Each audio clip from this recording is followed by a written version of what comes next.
నేపాల్లో రాజకీయ సంక్షోభం తలెత్తడానికి అనేక కారణాలున్నాయి. నిన్నటి వరకు నేపాల్ ప్రధానిగా ఉన్న కేపీ శర్మ ఓలీ నేతృత్వంలోని సర్కార్ అవినీతిలో కూరుకుపోయిందని ఈ మధ్య సోషల్ మీడియాలో జనరేషన్ జెడ్ ప్రచారం ప్రారంభించింది. దీంతో వీరిని అడ్డుకునేందుకు ప్రభుత్వం రిజిస్ట్రేషన్ సాకుతో సోషల్ మీడియాపై నిషేధం విధించింది. దీంతో యువతరం భగ్గుమంది. సోమవారం పెద్ద ఎత్తున ఆందోళనలకు దిగడంతో పోలీసులు జరిపిన కాల్పుల్లో దాదాపు 19 మంది చనిపోయారు.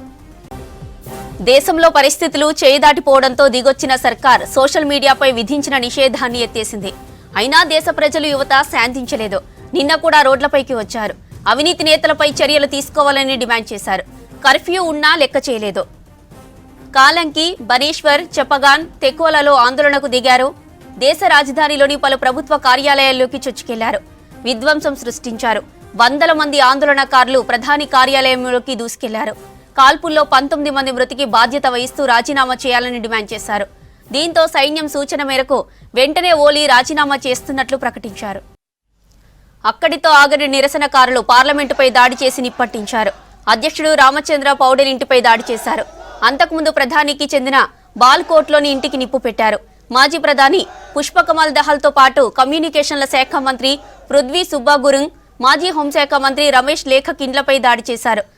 బుదానికాంతలో ఉన్న నేపాలీ కాంగ్రెస్ చీఫ్, మాజీ ప్రధాని షేర్ బహదూర్ దేవ్బా ఇంటిని ఆందోళనకారులు తగలబెట్టారు. ఆయన భార్య అర్జుదేవ్ బాపై వారు దాడి చేసిన వీడియో సోషల్ మీడియాలో వైరల్ అయింది.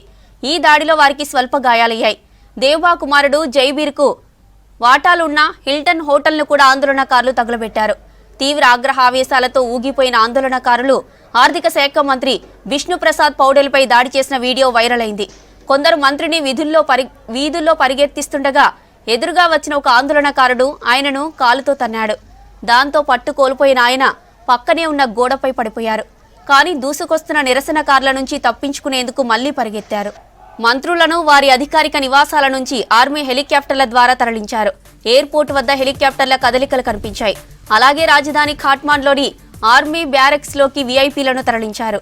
దల్లులోని మాజీ ప్రధాని కనాల్ నివాసానికి ఆందోళనకారులు నిప్పట్టించారు.